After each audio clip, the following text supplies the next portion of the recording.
Hola, aún no hemos empezado el debate. Estamos esperando a la entrada de los participantes. Hemos tenido un récord de inscritos e inscritas, así que esperamos un poquito. Gracias.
Bien, buenas tardes. Si os parece ya, somos más de 160 personas conectadas. Empezaremos con la presentación de este acto. Mireia, ¿sí? ¿Empezamos? ¿Lo hemos comentado? Sí. Adelante. Pues primero de todo me presento, soy Meritxell Martínez, soy la responsable de comunicación de la Facultad de Matemáticas e Informática de la Universidad de Barcelona y voy a ser la persona encargada un poco de conducir un poco este breve acto de presentación. Como saben, nos encontramos en la presentación pública del libro ChatGPT y Educación Universitaria, posibilidades y límites de ChatGPT como herramienta docente. Esta obra está publicada por la editorial Octaedro y ha sido coordinada por los profesores Oliver Díaz y Mireia Rivera, también de la Facultad de Matemáticas e Informática de la Universidad de Barcelona. Pasamos ahora muy brevemente a explicar cómo va a ir cómo se ha estructurado este breve acto de presentación. Seguidamente, después de mí, tomará la palabra el profesor Oliver Díaz, también de la Facultad de Matemáticas e Informática, para contextualizar un poco el tema que hoy justamente es objeto de debate y que motiva este encuentro. Después abriremos un breve debate donde participarán autores del libro, investigadoras invitadas y también estudiantes, ¿no?, alrededor de las implicaciones que tiene el uso de esta herramienta ChatGPT justamente en la docencia universitaria. Y finalmente abriremos un turno abierto de preguntas donde cualquiera de ustedes podrán hacer las preguntas que consideren y nosotros las recopilaremos y las gestionaremos para así presentarlas a los investigadores y a los profesores que han participado en la elaboración de este libro. Recuerden que en todo momento vamos a tener los micros silenciados y que nos pueden hacer llegar, como ahora mismo he dicho, las preguntas que tengan pertinentes a través del chat de Zoom y que nosotros seremos los encargados de recopilarlas. También les hacemos saber que esta sesión está siendo grabada, porque así posteriormente la podremos consultar a través del depósito de la Universidad de Barcelona. Pues sin más extensiones, pasamos ya a iniciar este acto. Antes sí, queremos dar las gracias por el apoyo que hemos recibido para hacer su preparación. Por un lado, principalmente a los autores e investigadores de este libro, pero también al Institut de Desenvolupament Professional de la Universidad de Barcelona y también a nuestros compañeros del Centre de Recursos per a l'Aprenentatge i la Investigació, el CRAI, de la Facultad de Matemáticas e Informática de la Universidad de Barcelona. Así pues, empezamos por esta contextualización. Será el encargado de hacerla el doctor Oliver Díaz. Buena tarde, le cedo la palabra.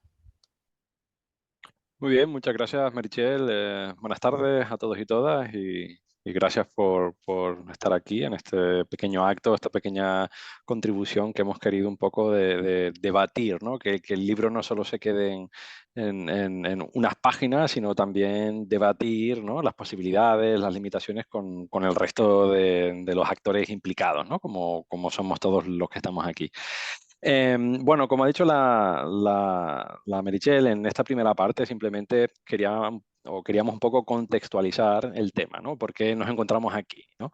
Y yo quería comenzar un poco por el principio, ¿no? De qué es la inteligencia artificial y a partir de aquí intentar de ir, digamos, enfocándonos en un poco en el siguiente debate, ¿no? En ver cuáles son las aplicaciones y sobre todo en los entornos universitarios.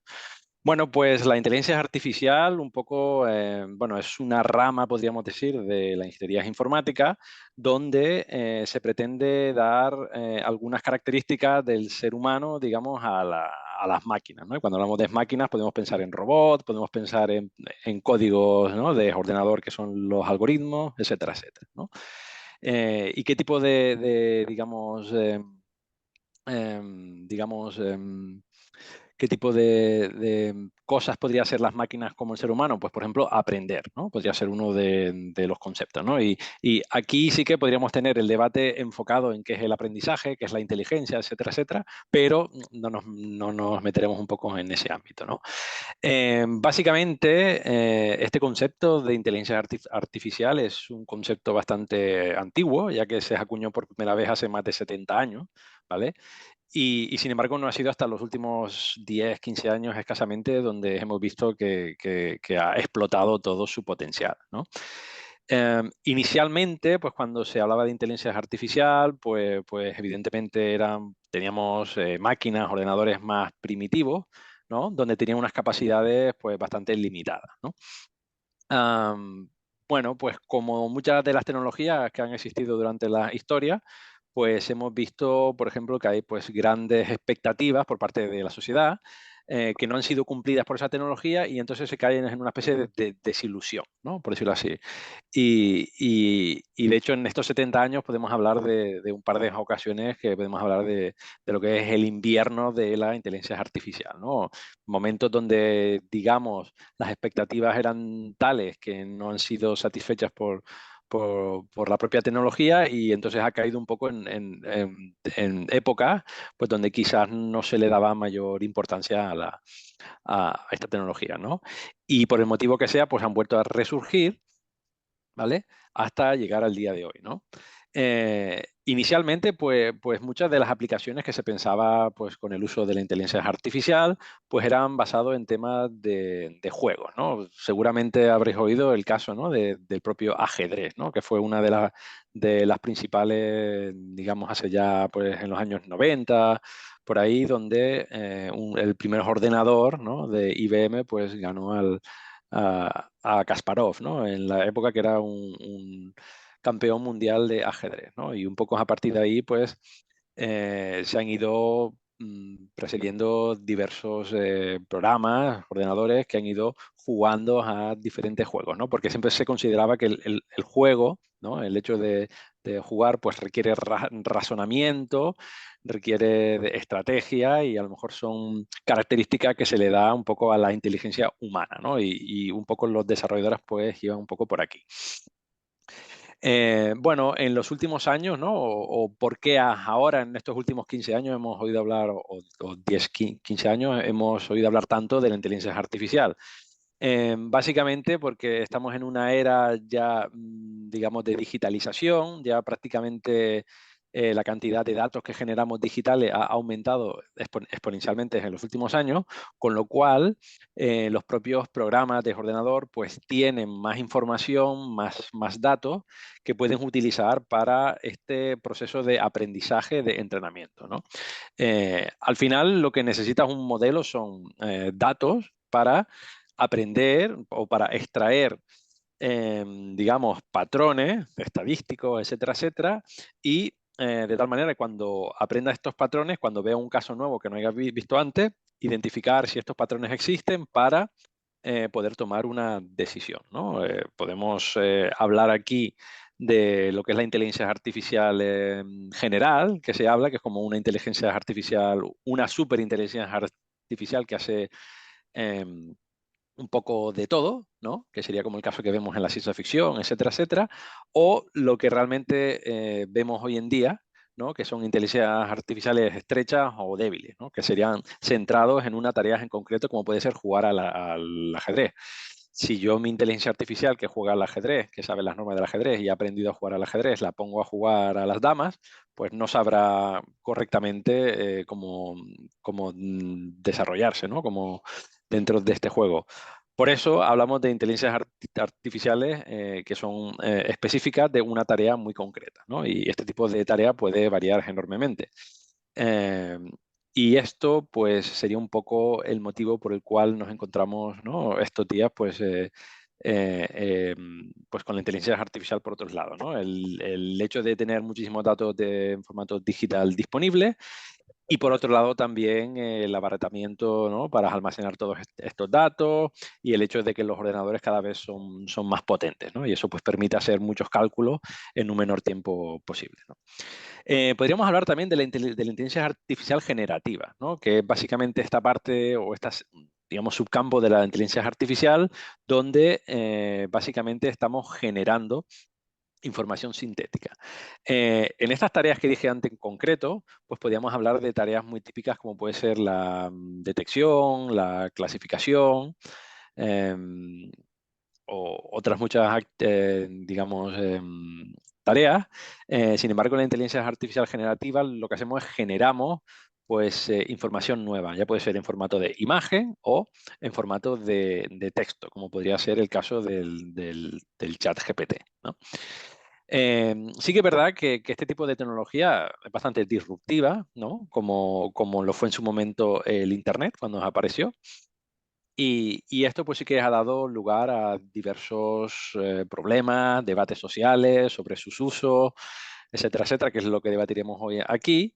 Y simplemente pues comentar el hecho de que desde la Comisión Europea, pues dado este auge de este tipo de tecnología, pues se está intentando regular, ¿no? Dependiendo del riesgo, ¿no? que tenga cada una de estas aplicaciones, pues intentar de regular todo este tema para proteger también a los ciudadanos, ¿no? De ver que el uso correcto, que se haga un buen uso correcto de este tipo de tecnología. Y ya para ir acabando esta pequeña parte de contextualización, comentar que las aplicaciones de la inteligencia artificial son inmensas, son enormes. Podemos hablar, por ejemplo, en el caso de la parte legal, ¿no? Se usa en ciertas zonas, no sé, y hay un ejemplo de un algoritmo que se llama Compass, que se usa o se usaba, digamos, en Florida, Estados Unidos, por parte de los jueces para tomar decisiones sobre si una persona delinquiría o no, y dependiendo de esta respuesta, pues podía llegar digamos, ayudar de alguna forma o predecir si esta persona volvería a delinquir o no, ¿no? Y de esta manera el juez podía tomar una decisión basado en esta inteligencia artificial. O en el tema de seguridad, ¿no? Podemos hablar de cámaras de seguridad, reconocimiento facial, el tema de predicción de delitos, los coches autónomos, ¿no? Que ya hoy en día pues hablamos de estos coches, ¿no? Que lo vemos un poco futurista, pero ya se está trabajando desde hace muchos años en el uso de este tipo de tecnologías para la conducción autónoma. El tema de la medicina, ¿no? También para la detección de muchas enfermedades o incluso para dar soporte en la toma de decisión de los propios médicos. Y como no, podría ser otro caso en entornos universitarios, donde vemos que este tipo de tecnología podría dar soporte a los diferentes colectivos dentro de las universidades, desde la parte de gestión, la parte de alumnado, como también al propio profesorado, ¿no? En diferentes tareas, en la preparación de material, en la autoevaluación, en cómo regulamos este aprendizaje, etcétera, etcétera. Y esto sería un poco el tema de la contextualización y ahora en la siguiente parte de la actividad pues nos centraremos un poco en esta experiencia por parte de los ponentes en este tipo de aplicaciones en entornos universitarios. Bueno, hasta aquí un poco lo que quería comentar yo. Gracias. No sé, Mireia, Muy bien. perdón, Merichel. Sí, gracias, Oliver. Pues seguimos la siguiente parte de esta presentación. Como hemos avanzado anteriormente, ahora es el momento de un poco de abrir el turno de debate entre las personas que han trabajado en esta obra, y también lo hemos abierto este debate a investigadoras invitadas y también a estudiantes. Aquí escucharemos seguidamente. Escucharemos a Mireia Rivera, que es una de las coordinadoras de esta publicación, que es profesora de la Facultad de Matemáticas e Informática de la UB. También a Eloy Puertas, que también es profesor de la Facultad de Matemáticas e Informática, también es uno de los autores del libro, y también a Daniel Ortiz, que también es profesor de la facultad, y también, como no puede ser, a Oliver Díaz, que lo acabamos de escuchar ahora mismo. También contaremos con dos investigadoras invitades, Cristina Galván, de la Facultad d'Educació de la Universitat de Barcelona, i també Marina Salce, de la Facultat d'Informació i Mitjans Audiovisuals, también de la Universidad de Barcelona. Y también contaremos con estudiantes, con Raúl Arango Pérez, graduado en Pedagogía y que está cursando el máster de formación de profesorado de secundaria, y también con Miguel Guayas, que es alumno de la Facultad de Matemáticas e Informática. Les dejo pues con el turno de debate. Gracias, Meritxell, y gracias, Oliver, por habernos contextualizado el tema, sobre todo para aquellos que somos profanos en la materia, nos sirve para entrar. A mí me gustaría dirigir unas preguntas un poco individualizadas a cada uno de vosotros, antes de entrar después en preguntas donde ya me gustaría que participarais de forma más colaborativa. Y me gustaría empezar con Mireia, como una de las coordinadoras del libro, porque a mí como profano, cuando me hablan de inteligencia artificial, yo pienso en matemáticas e informáticos, no se me ocurren otras profesiones. Y en cambio el libro es multidisciplinar. ¿Por qué? Muy bien, gracias por la pregunta y gracias a los demás.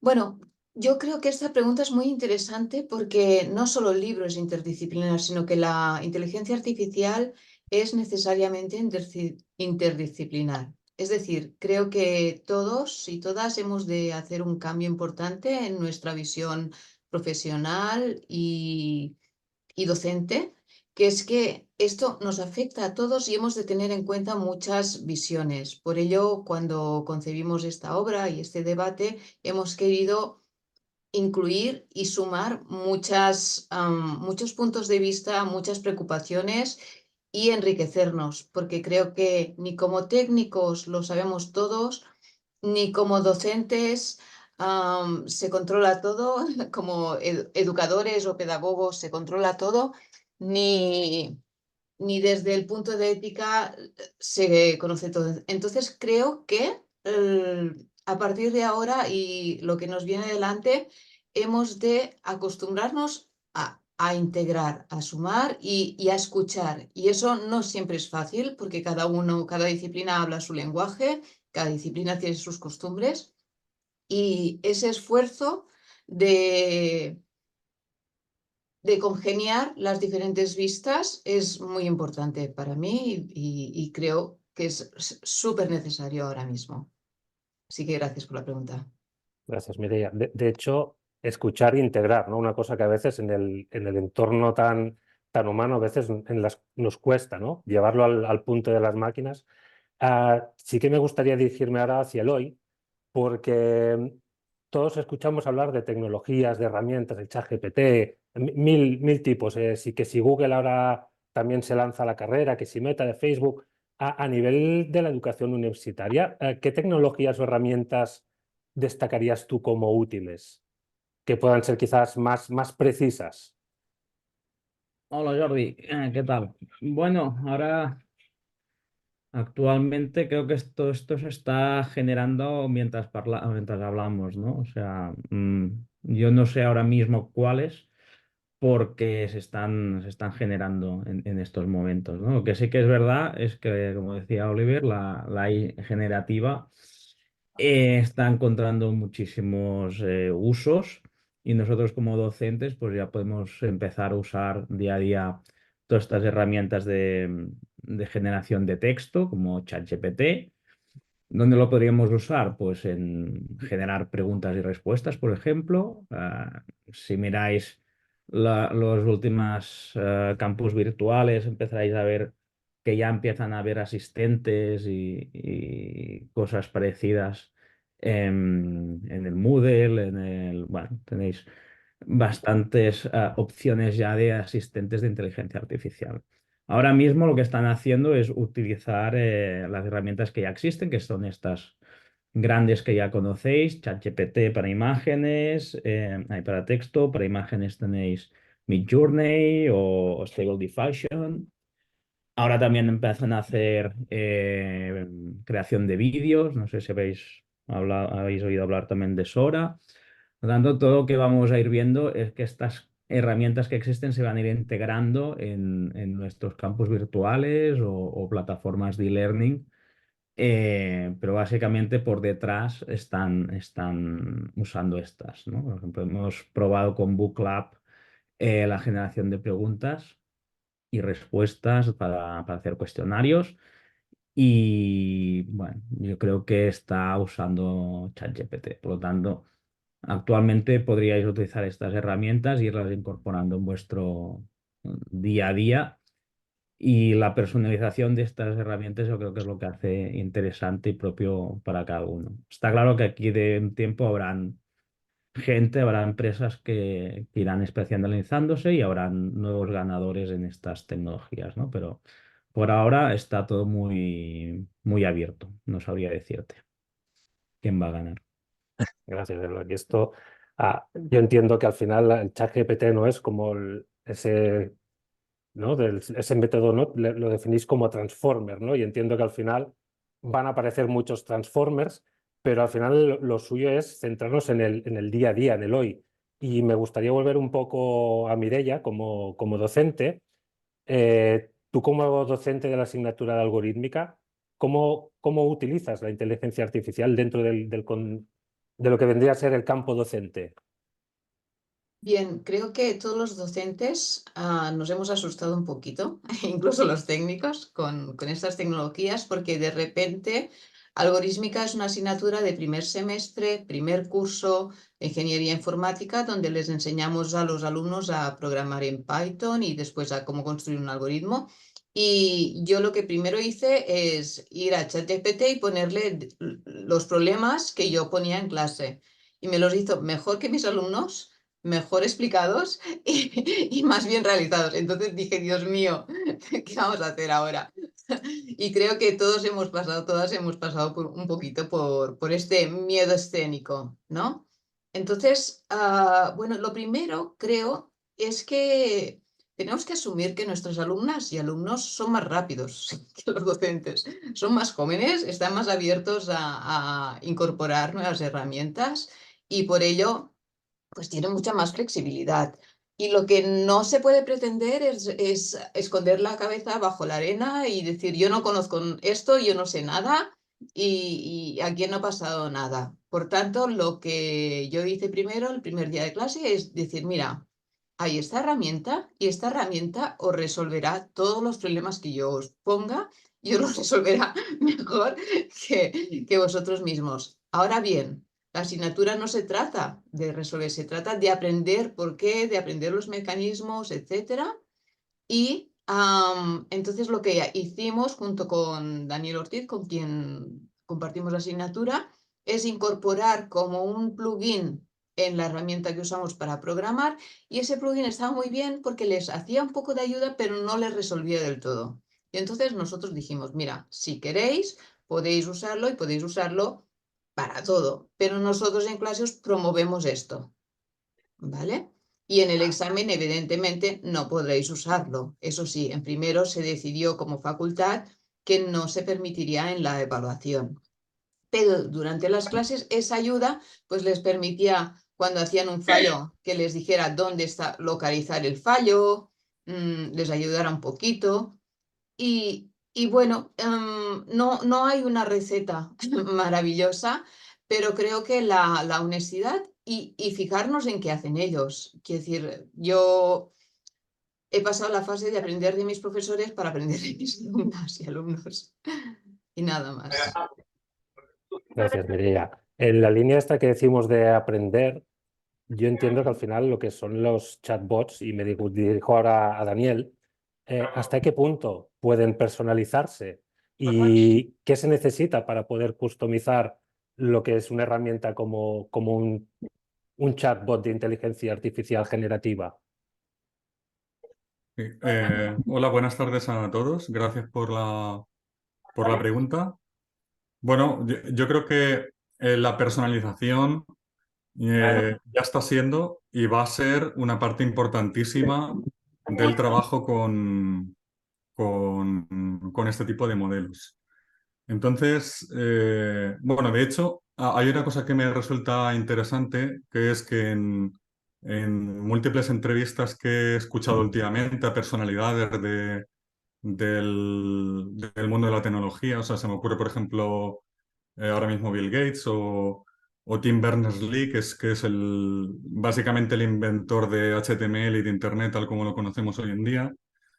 Esta gente ha dicho en varias ocasiones que en el futuro todos tendremos asistentes. Cada uno tendrá uno o varios asistentes que nos ayudarán en distintas tareas, ¿no? Entonces, la personalización es una cosa que va a ser fundamental y entre otras cosas porque hay que tener en cuenta que estos modelos son modelos de propósito general. Es decir, cuando nosotros utilizamos ChatGPT, estamos utilizando, al fin y al cabo, un modelo muy general y que, por tanto, es susceptible de ser mejorado para tareas más concretas, ¿no? Entonces, como digo, esto va a ser una cosa fundamental y muy importante que vamos a ver, que estamos viendo ya en el presente y que vamos a ver en el futuro. Entonces, con respecto a cómo se puede hacer, pues yo creo que se nos va a facilitar muchísimo la tarea de lo que es la parte técnica y la dificultad técnica de hacer esas adaptaciones. Se nos va a dar hecha, o por lo menos así es como yo lo veo. O sea, por ejemplo, ahora que esto es una cosa que ha aparecido recientemente con OpenAI, que es la compañía que está detrás de ChatGPT, que son los asistentes, ¿no? Y entonces una persona que tenga una suscripción, esto es una funcionalidad de pago, pues una persona que tenga una suscripción puede montarse su propio asistente con una serie de restricciones, utilizando una serie de elementos todavía bastante limitado, ¿no? Pero utilizando una serie de elementos tú te puedes montar un asistente. Entonces, yo creo que aquí una cosa que me parece muy interesante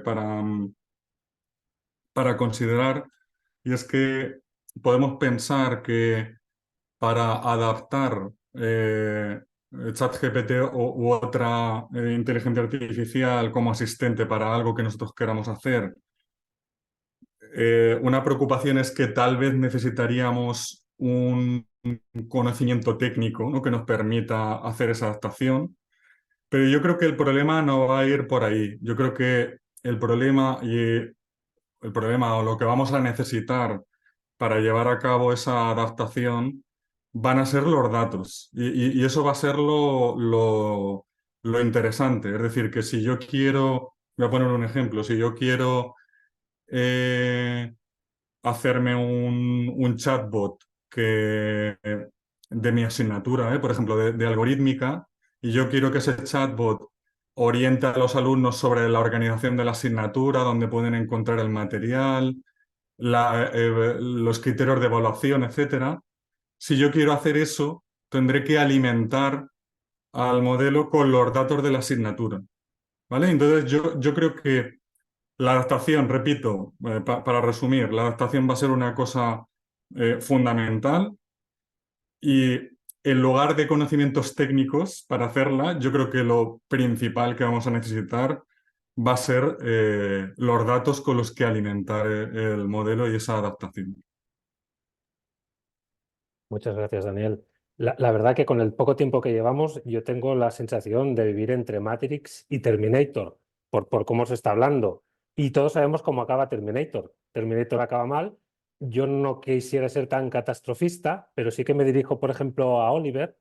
¿Qué peligros puede tener el incluir la inteligencia artificial en el aula? ¿Qué limitaciones? ¿Cómo lo ves?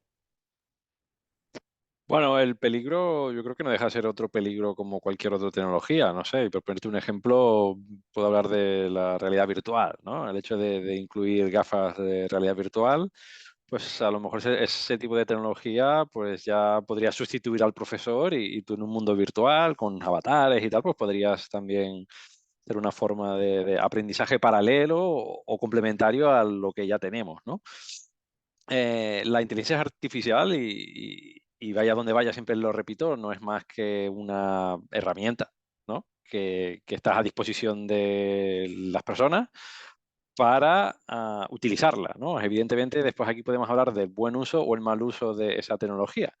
Pero sí que es verdad bueno, que es una tecnología disruptiva y que podría hacer cambios, ¿no? De paradigmas que estamos acostumbrados, ¿no? Pero este tipo de cambios ya los hemos sufrido, ¿no? Cuando llegó Internet, ¿no? Para muchas profesiones. Y yo creo que aquí habríamos, como sociedad, ¿no? Como profesores, alumnos, pues hacer una reflexión sobre el uso, las limitaciones, los desafíos, ¿no? Que este tipo de tecnología pues, puede sugerir, ¿no?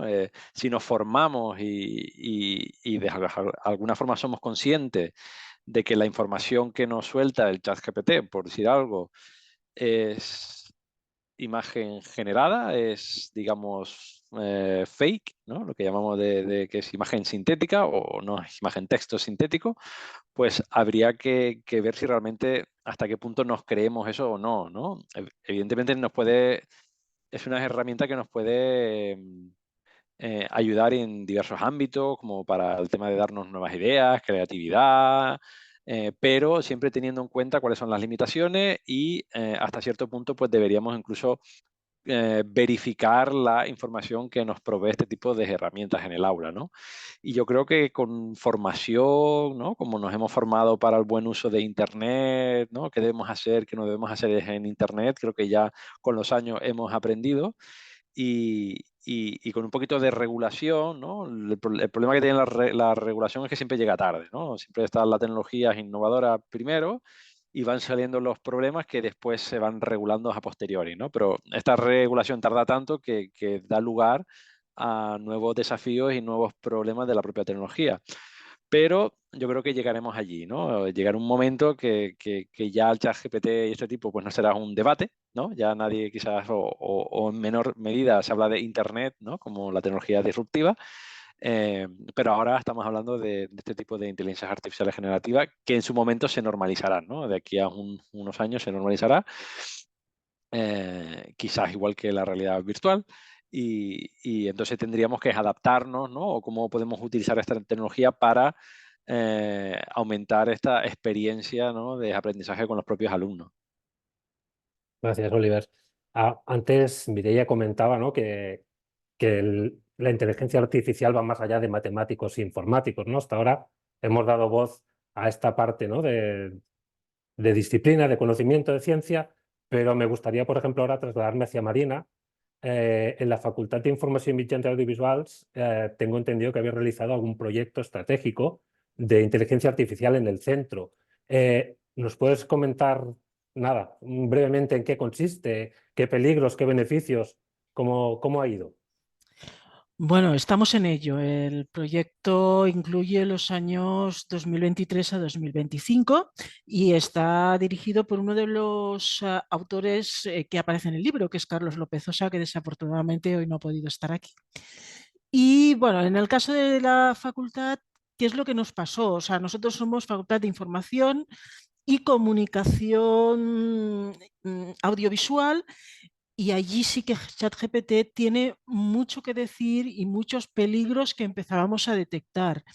Es decir, ¿qué es lo que nos pasaba? Empezamos a encontrar trabajos que nos ubicaban referencias inexistentes.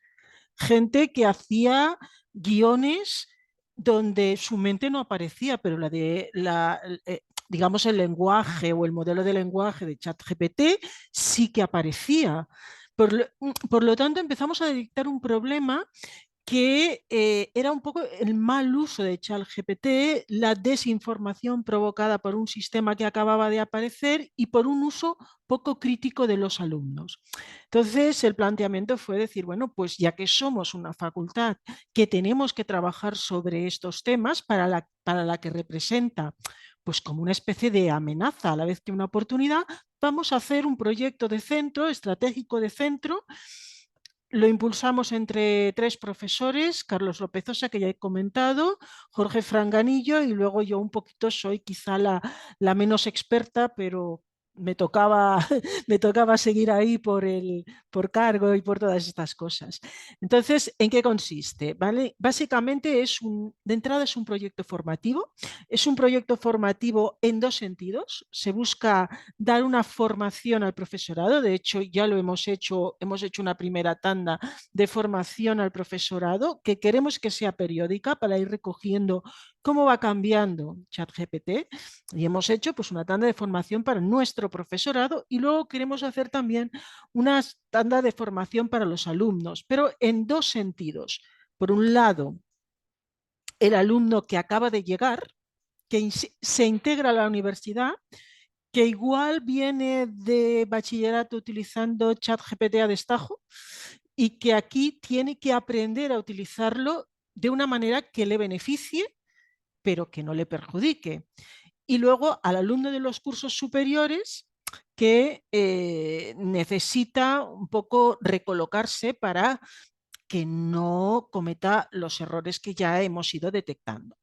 ¿Vale? A partir de aquí, pues se está trabajando en desarrollar guías y rúbricas para el profesorado y a partir de aquí también se hará una mejora de los resultados obtenidos. ¿Vale? En cualquier caso, lo que nos importa mucho a nosotros es desarrollar el pensamiento crítico y ético.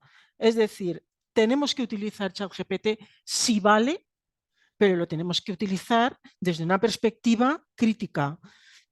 No estemos generando más desinformación de la que ya genera de por sí, porque se equivoca bastante, aunque en un algoritmo pueda ser muy bueno, cuando tú le estás preguntando según qué, no es que acierte mucho, que digamos, al menos no todavía. Gracias, Marina. Marina, tú has abierto una parte que es el poner el foco en los alumnos, y a mí me gustaría ahora dirigirme a Cristina como representante de la Facultad de Educación por una doble vía, es decir, como alumnos que formáis, pero que a la vez van a ser los formadores del futuro, ¿no? Entonces, ¿qué debería cambiar en el profesorado, entendiendo así en general, pero quizás también el de formación del profesorado en cuanto a la metodología? En el libro que yo me lo estaba mirando, se hablaba de hay que integrar esa metodología, hay que cambiar la forma de actuar para que la inteligencia artificial no nos genere esos problemas. ¿Cómo lo veis desde la perspectiva de la Facultad de Educación? Bueno, en primer lugar, os agradezco a todos los autores del libro que hayáis dado la oportunidad de que parte de la Facultad de Educación se pueda encontrar. No sé si representada, pero sí participando del debate.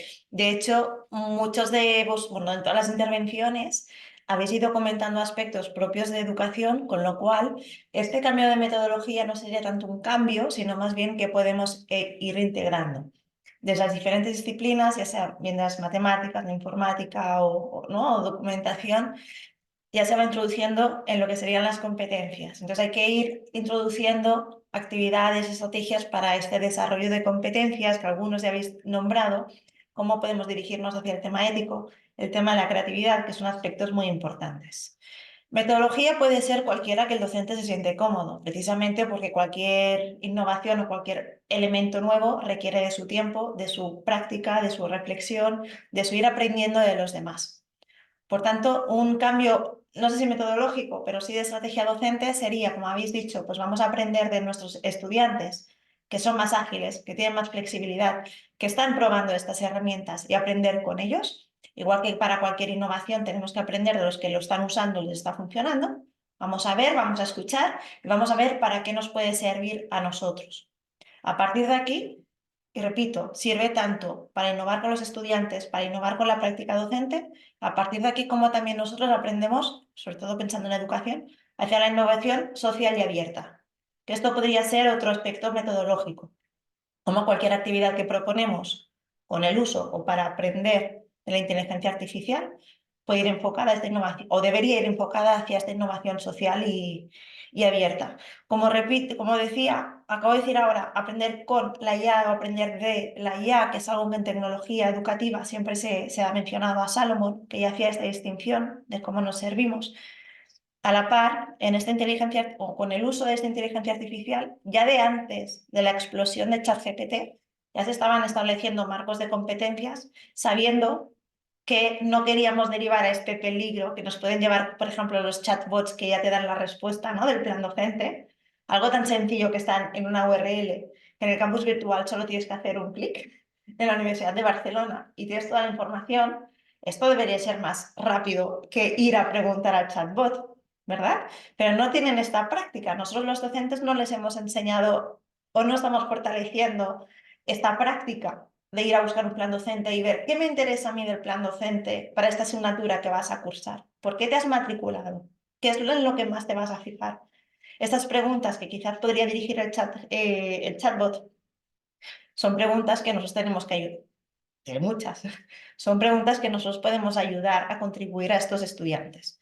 De aquí también que este cambio quizás metodológico o estratégico deriva en qué prácticas educativas o en qué actividades vamos a ir trabajando con los estudiantes. El que aprendan a preguntarse y a reflexionar es una gran tarea. En educación siempre lo intentamos, trabajar sobre esta capacidad reflexiva. Quizás también en otras áreas habría que reforzarlo mucho más porque no es costumbre. Como decía Mireia al inicio, pues cada disciplina tiene su jerga, tiene sus maneras de hacer, sus contenidos, y en educación, lo que son las problemáticas de la IA o con el ChatGPT, no son tan nuevas porque siempre se han presentado, como es esto decía de reflexión crítica. Y antes os he comentado los marcos de competencias, que de hecho vincula con estos cambios metodológicos. Ya en 2021, o sea, antes de ChatGPT, se publicó un artículo que es de los más citados en inteligencia artificial para educación, que marca que hay 3 paradigmas de cómo se trabaja en inteligencia artificial para el desarrollo del estudiante. El primer paradigma sería el estudiante dirigido, que vendría a ser este chatbot, ¿no?, como recipiente, o lo que hacemos con lo que se suele hacer o como empezábamos a utilizar las generativas. Yo pregunto y tengo la respuesta. El segundo paradigma, y que yo creo que ahora en este avance de uso nos situamos más aquí, sería cómo el estudiante colabora con la herramienta o la tiene también de soporte para mejorar estas evidencias que va construyendo. Es decir, aquellas evidencias que ya corresponden a esta integridad formativa académica que no es o escapa de aquel documento que el docente piensa que lo ha copiado, lo ha extraído directamente ChatGPT y no lo ha retocado, sino que aquí ya hay una autoría propia del estudiante y una reflexión. Y cómo después iríamos a este estudiante o a este paradigma creador. De hecho, estos 3 paradigmas ya sitúan también en lo que sería el marco de competencias que está desarrollando actualmente la UNESCO. Vamos a aprender qué es la IA, con lo cual no todo docente ni todas las disciplinas pueden dedicarse a esto.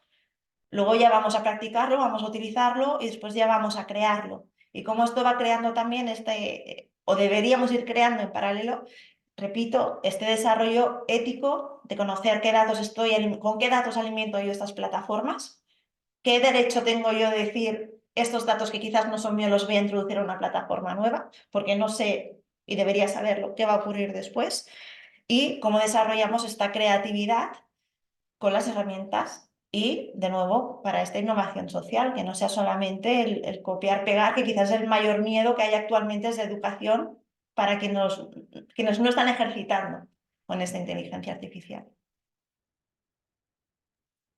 Gracias, Cristina. Solo una puntualización y no me hace falta el ChatGPT para responder. La Facultad de Educación está muy bien representada, ¿vale? A tu inicio que decías que no, yo creo que la representación por parte tuya es muy potente de cara a la facultad.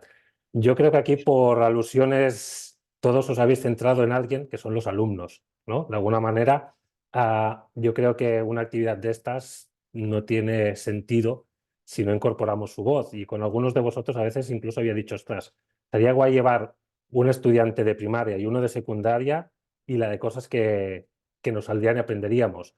Pero sí que me gustaría trasladar, tenemos a Raúl y a Miguel, y me gustaría hacerles la pregunta de cómo ven ellos su futuro profesional con la IA. Es decir, ¿lo ven como un campo de trabajo? ¿Lo ven como algo que está ahí? No sé, Raúl, por ejemplo.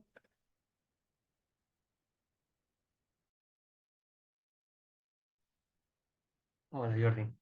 Bueno, primero de todo, muchas gracias y, bueno, por abrir la posibilidad y dar voz a alumnos, em, que tal vez pues, podemos dar otra visión eh, que también podría enriquecer pues el debate que aquí estamos teniendo. Bien, profesionalmente, como futuro docente, pues realmente las inquietudes, los retos son bastante similares a los que podríais tener vosotros. Em, Sin duda, una cuestión ineludible es una cosa que ya ha apuntado Mireia, em, que es el hecho de que alumnos y alumnas son más rápidos que los docentes, indudablemente, y la gran complejidad de este fenómeno em, es que quien domina los medios de conocimiento, o este tipo de medios de conocimiento, son el alumno y no el docente.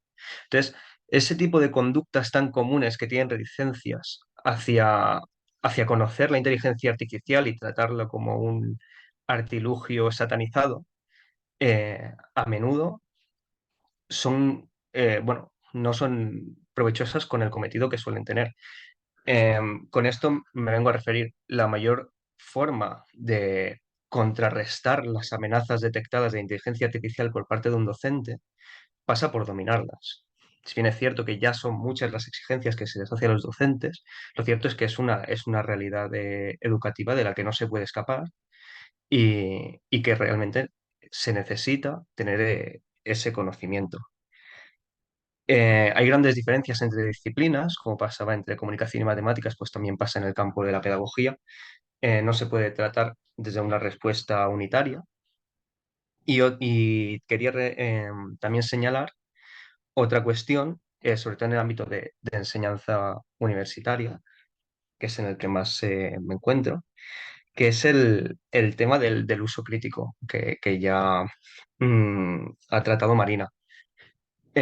Claro, en este cambio de paradigma educativo en el que nos encontramos, también estamos en un contexto atravesado por el credencialismo. En ese sentido, el uso crítico también pasa por las condiciones que dan esa credencial, que dan pues ese aprobado. Por ejemplo, entonces un replanteamiento no solo es a nivel metodológico, sino que también hay unos replanteamientos a nivel de evaluación, ya sea vinculante o no vinculante con la nota. Lo cierto es que eh, esto pasaría por pasar de la tarea mecánica a la tarea crítica.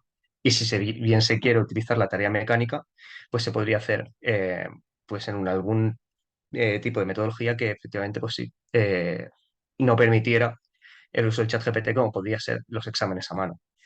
Em, y bien, pues a ese punto la verdad es que lo más importante como en el futuro profesional, como profesor o como pedagogo, em, es el enfrentamiento activo a esta herramienta y la no resignación. Me parece el elemento decisivo a la hora de hacer una acción educativa eficiente frente al uso de este tipo de tecnología. Gracias, Raúl. Miguel, yo tengo como una duda, no sé si tú me puedes ayudar como estudiante, creo que es de grado. ¿Cómo has utilizado o puedes utilizar el chat GPT? ¿En qué te puede haber ayudado en el desarrollo de tu trabajo de final de grado?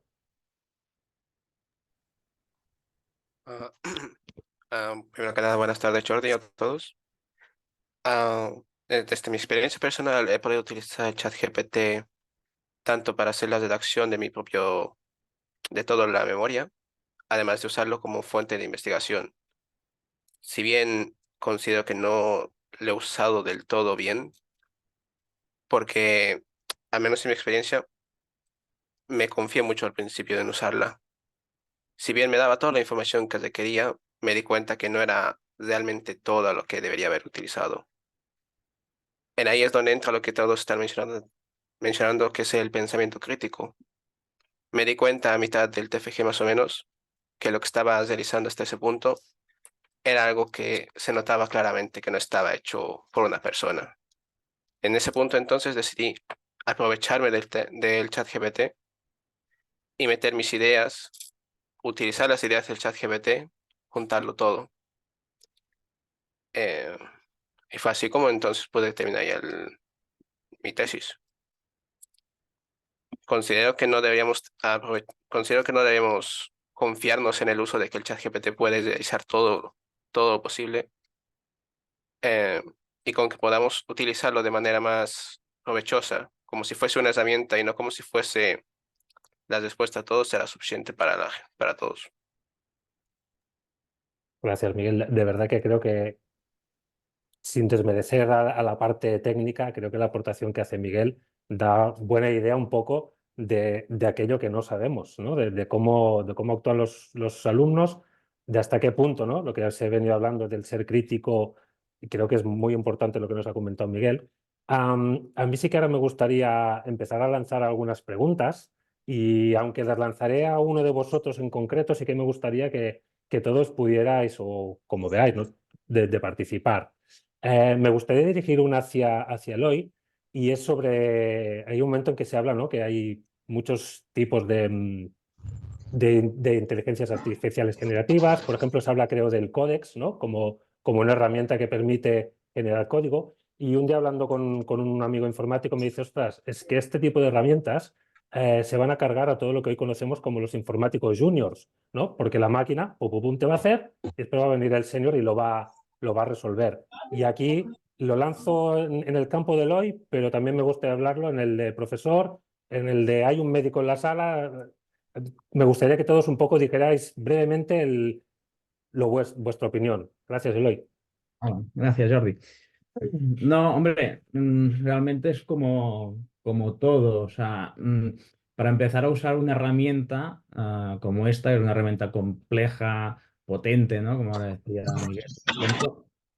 Tienes de tener un conocimiento de lo que estás haciendo, digamos. No repetir esto en tu casa, ¿no? O sea, para llegar a poder usar bien Codex o ChatGPT 4 o que sea, para dar un programa, para que se ejecute un programa, para que se utilice en producción, una empresa o lo que sea, tienes de entender muy bien qué es lo que está haciendo, porque el resultado que te va a dar seguro que no es lo que esperas o lo que directamente va a funcionar, ¿no? Entonces, yo creo que es muy importante. El trabajo de junior sigue siendo aprender, o sea, vayan aprendiendo. Y con ChatGPT, pues se puede usar como informático para ver cómo está fallando. O sea, ¿lo que me estás dando funciona? No. ¿Por qué?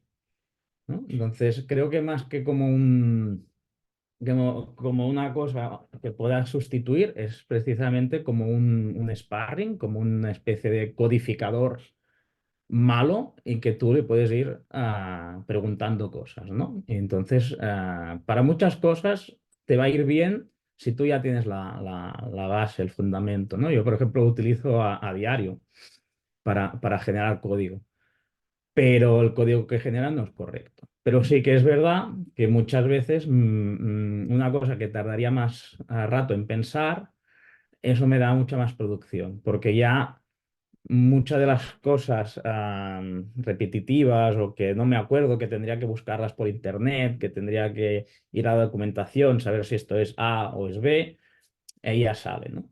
Pero la lógica del programa, como no te la mires, la analices y sepas lo que quieres hacer, es muy difícil, ¿no? Y eso también tiene que ver, por ejemplo, en cómo tú le pides al ChatGPT que te genere algo.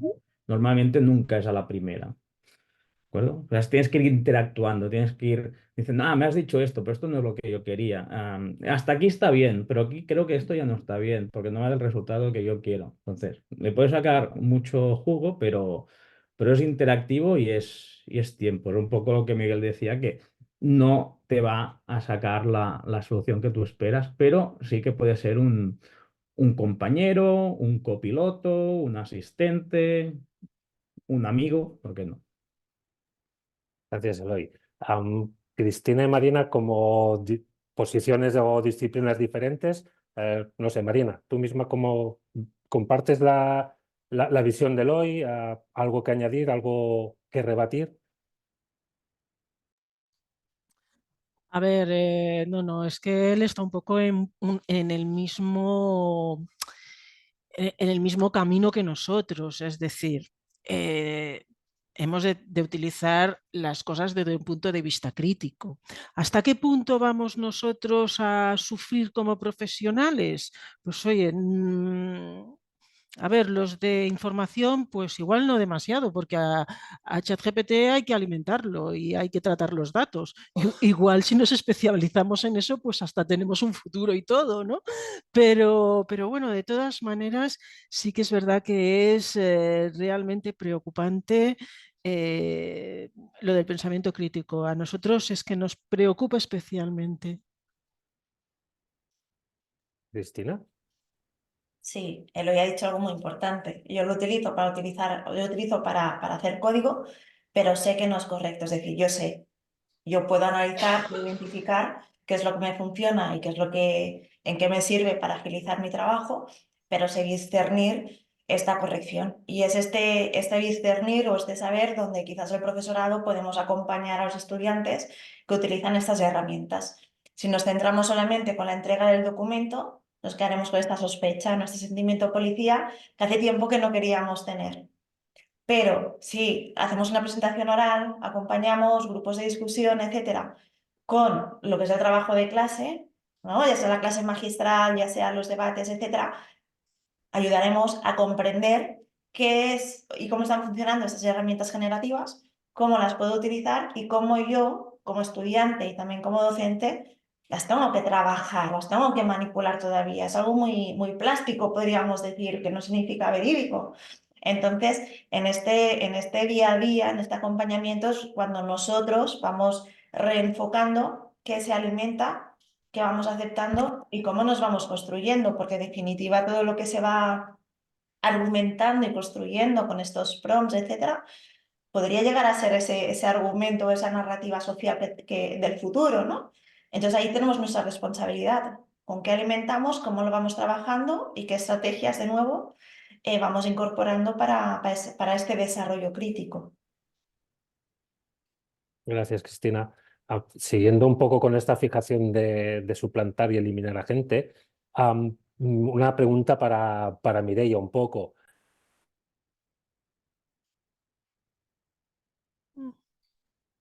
No te oímos, Jordi. Te has muteado. ¿Sí? ¿Hola?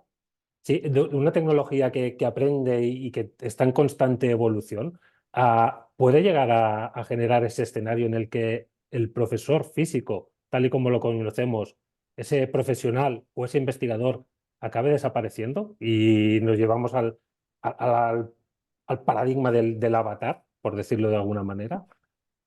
A ver, yo estoy convencida de que somos buenos profesionales y en ese sentido no sufro mucho y creo que debemos reivindicar nuestro valor. Yo ahora cuando hago una clase online síncrona, lo primero que digo a los alumnos es, oye, esto no es un vídeo, aprovechar para preguntarme, aprovechar para generar debate. No es lo mismo, pero creo que cada nueva fase, cada nueva etapa, cada nueva herramienta, debemos ver cuál es nuestro valor. Y ya te digo, yo estoy convencida de que somos buenísimos profesionales y entonces que no va a pasar lo del avatar. Evidentemente vamos a tener que refocalizar un poquito lo que comentaba Cristina, lo que ha ido saliendo. Yo he dirigido el TFG de Miguel Huayas y yo le sugerí que usara ChatGPT. Y entonces, ¿por qué? Pues porque en este caso le fue una ayuda, le acompañó en su proceso de organizar las ideas, de plasmarlas en escrito y creo que fue muy positivo. Y incluso en este acompañamiento vamos a tener un valor. No sé, antes aparecieron los MOOCs, ¿no? Todos estos cursos que había grandes docentes de la Universidad de Washington explicando tus cursos mucho mejor quizá que mis clases magistrales, pero el directo, el acompañamiento, la personalización, todo eso yo creo que es, no tiene precio, no se puede cambiar. No sé. Yo cojo los alumnos en primer semestre y luego me los encuentro en tercero y es muy bonito ver esa evolución y además a muchos los acabas conociendo personalmente y ves todo ese proceso. En algorítmica tenemos un conjunto cerrado de problemas y esos problemas corre la solución por internet. Saco. Pero no es ningún problema, porque es que lo importante es que entiendan y que sepan cuándo aplicar la solución, que incorporen el pensamiento algorítmico. No es la solución. Y ahí yo creo que ese valor no va a cambiar, haya lo que haya en inteligencia artificial. Quizá el peso de tantas clases y van a ser menos, no sé, eso evidentemente podría cambiar. La manera de dar las clases quizá tiene que cambiar, pero no, avatares no. La respuesta es negativa. Gracias, Mireia. Hablamos de una máquina o de una tecnología que es capaz de generar bibliografías sistemáticas, es capaz de hacer revisiones de textos, es capaz de hacer traducciones. Se lo dirijo a Oliver. ¿Puede ser que con ChatGPT, ahora mismo una herramienta que se posicione como dominante en el mercado, acabe concentrando y generando como una especie de monopolio? Monopolio. Bueno, sí que es verdad que en general la tecnología, hablamos de las 5 grandes empresas, ¿no? Que un poco Amazon, ¿no? Microsoft y Meta y toda esta gente que al final Google, ¿no? Que tiene un poco el monopolio en ciertos aspectos, ¿no? Aquí me remito un poco a lo que dije antes, el tema de la regulación, ¿no? Que siempre intentar que mediante la reflexión social, la regulación, pues intentar de democratizar, ¿no? De darle más poder también a los propios usuarios en el uso de las tecnologías, ¿no? Yo creo que, bueno, lo que tenemos que tener en cuenta también, porque al final todas estas herramientas utilizan datos y muchas veces son datos personales nuestros, ¿no? Y esto fue un problema hace años, bueno, sigue siendo un problema el tema de la privacidad y eso, pero al menos desde el punto de vista europeo, pues se reguló o se ha regulado todo este tema, ¿no? Yo creo bueno, siempre tenemos que tener en cuenta este tipo de reflexiones, que ya lo estamos haciendo con este debate, y por lo que estoy viendo en el chat, las preguntas muy interesantes sobre un poco todo este tema, los datos que se usan, el tema del sesgo de los datos, son cosas que debemos tener en cuenta.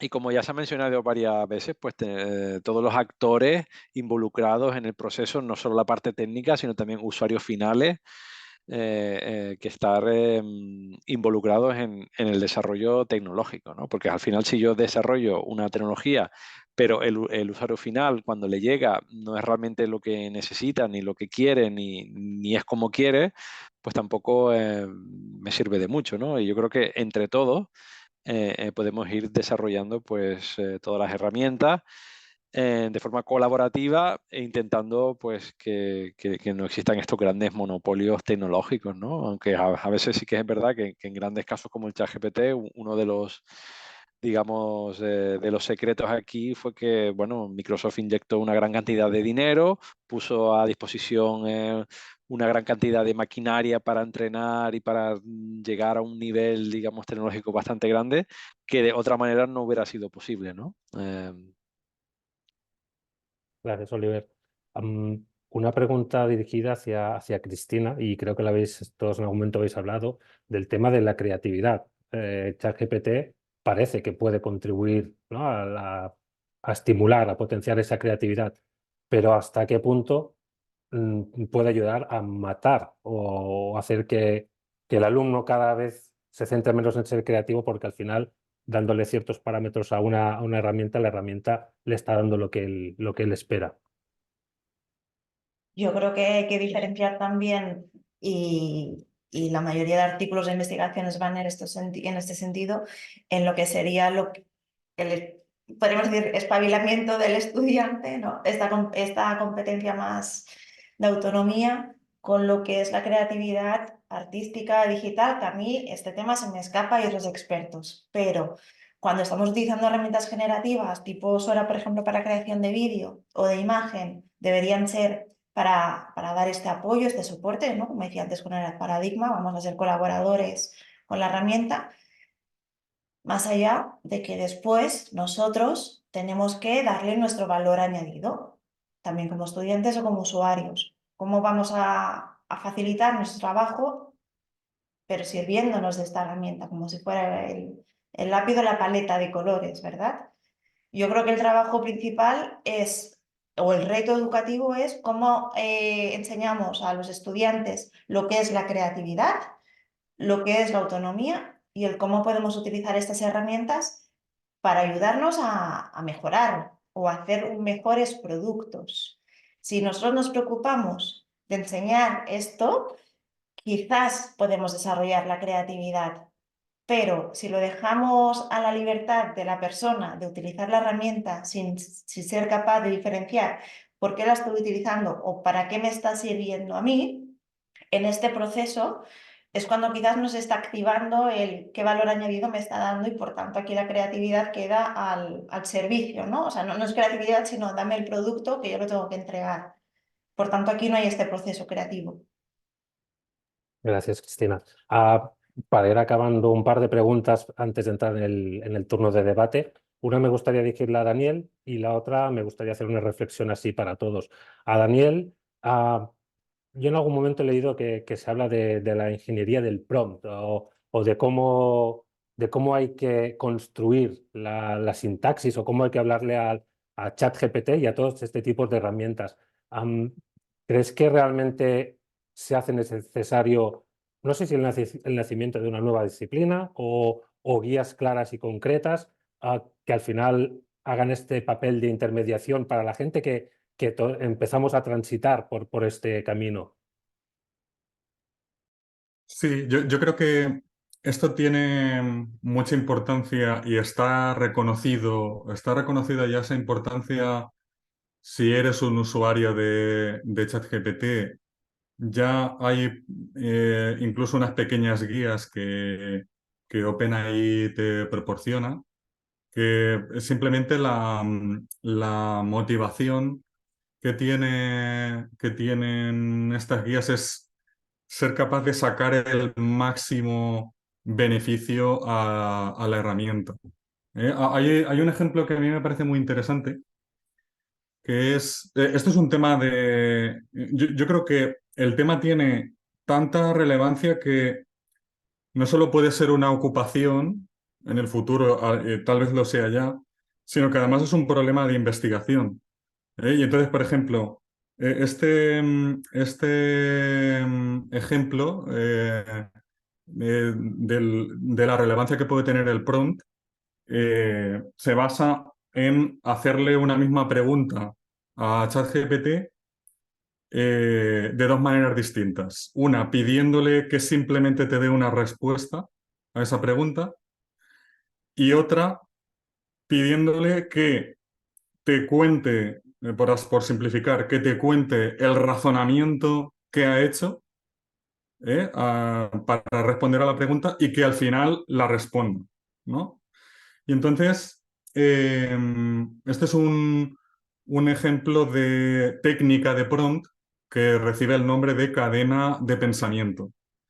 Y entonces se han hecho experimentos donde se ha demostrado que si a ChatGPT le pides que te razone su respuesta y al final te dé la respuesta final, el veredicto final, por así decirlo, se ha demostrado que aumenta de manera estadísticamente significativa la cantidad de respuestas que proporciona en distintos ámbitos, ¿vale? Se ha probado en distintas situaciones. Y se ha visto que así la calidad de las respuestas mejoran. Por tanto, efectivamente, o sea, yo creo que el prompt es una cosa fundamental. Si en el futuro va a haber ingenieros de prompt, no estoy seguro, pero no me extrañaría. Lo que pasa es que yo veo que igual lo que habrá es investigación sobre prompt y luego la manera de hacer el prompt puede ser una cosa que se pueda comunicar al usuario, como por ejemplo ya está haciendo, como os decía al principio de mi intervención, ya está haciendo OpenAI. ¿Vale? Bueno, pues esto sería un poco mi visión ahora mismo de este tema. Gracias, Daniel. Dos mutes ya, Jordi. Las tecnologías. Para ir cerrando. Ahora que prácticamente no nos está escuchando nadie y que aquí hay docentes y profesores, sí que me gustaría trasladar una duda, casi diría que muy personal.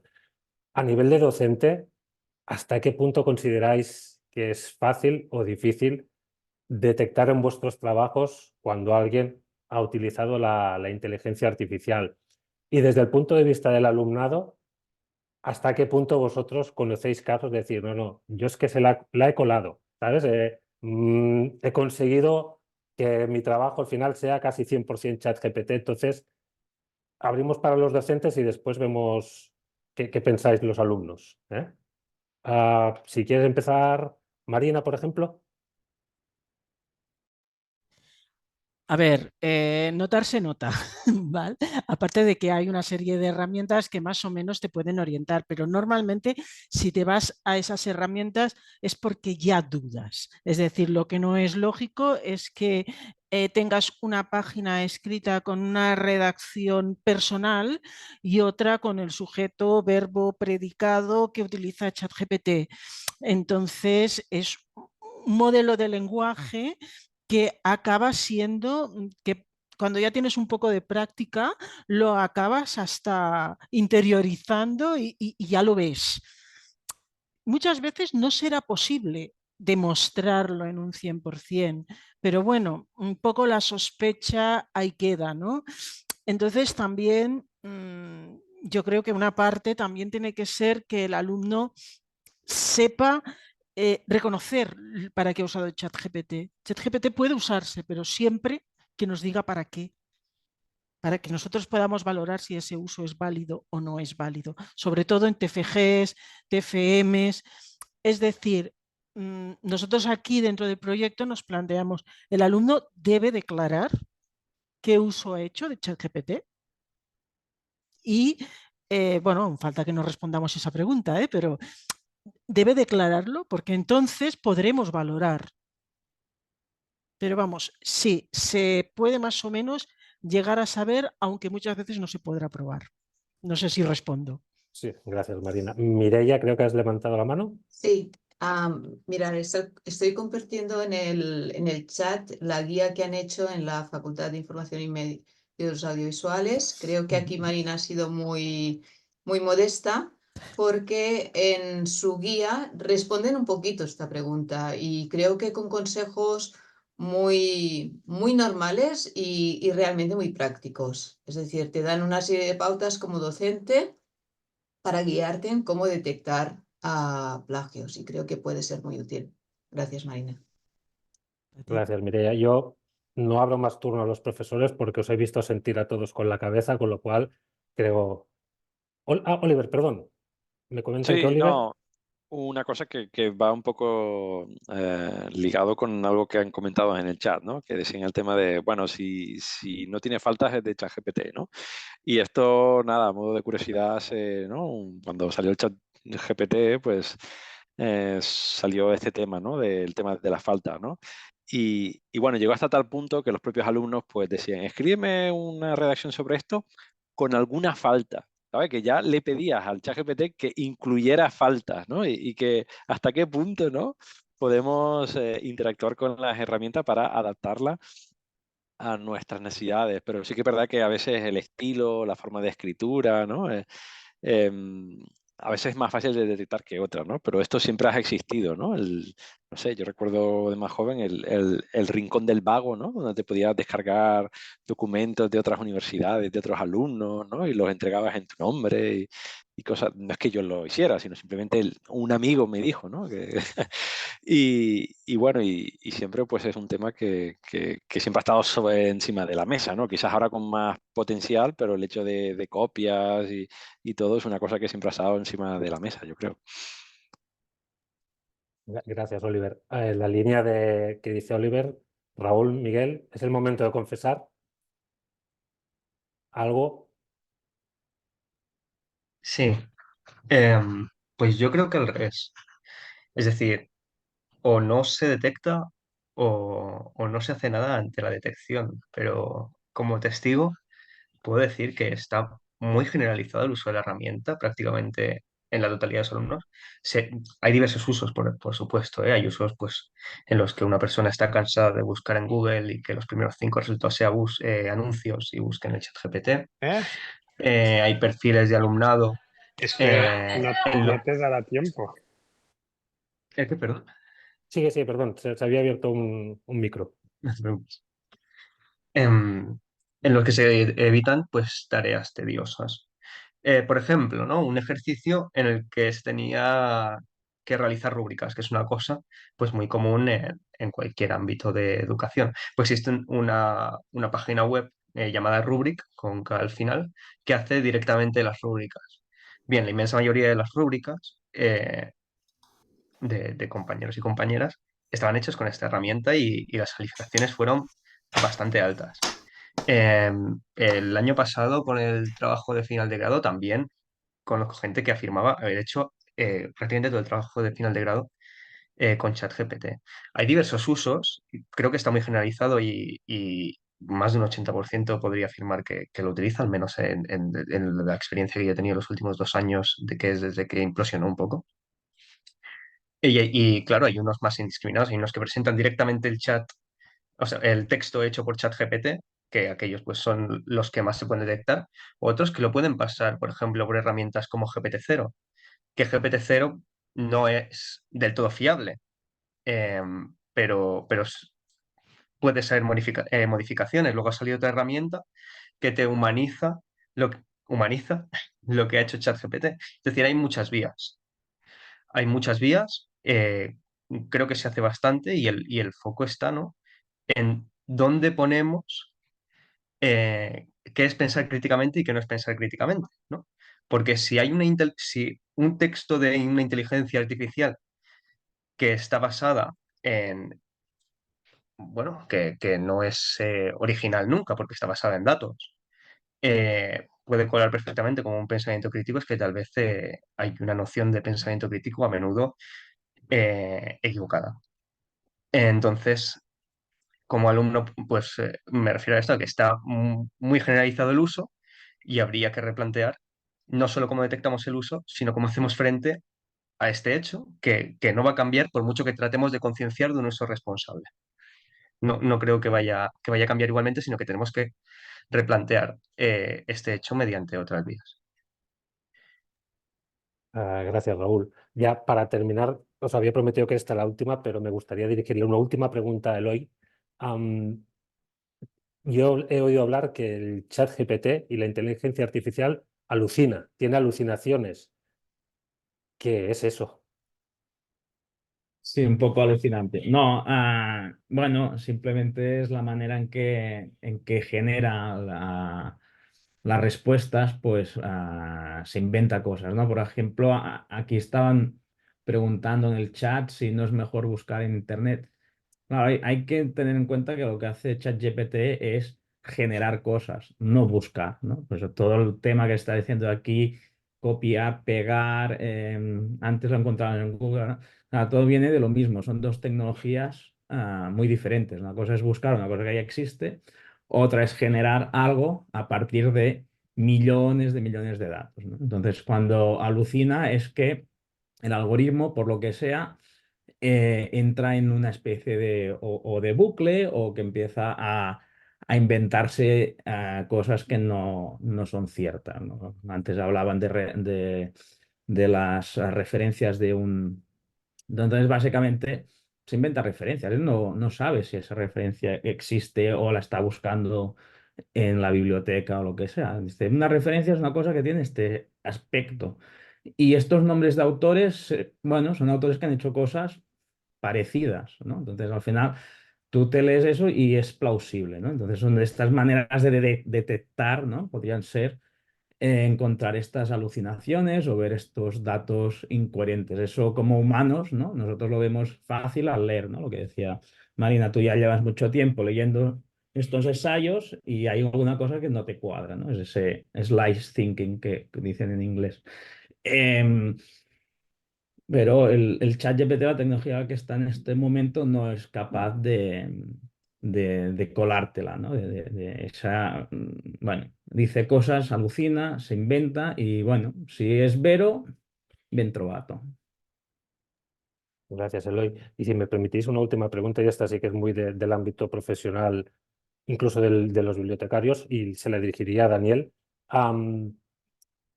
Me ha parecido entender en algún momento de la lectura del libro que ChatGPT tiene como una especie de API que te permite como incrustarlo, perdón la forma de expresar porque no sé bien la forma, pero como incrustarlo en una página, en tu página web. ¿Eso quiere decir que una empresa podría disponer de una herramienta de inteligencia artificial prácticamente a coste cero dentro de su entorno? Por ejemplo, pongo el caso nuestro de bibliotecas. Se está planteando la creación de un chatbot.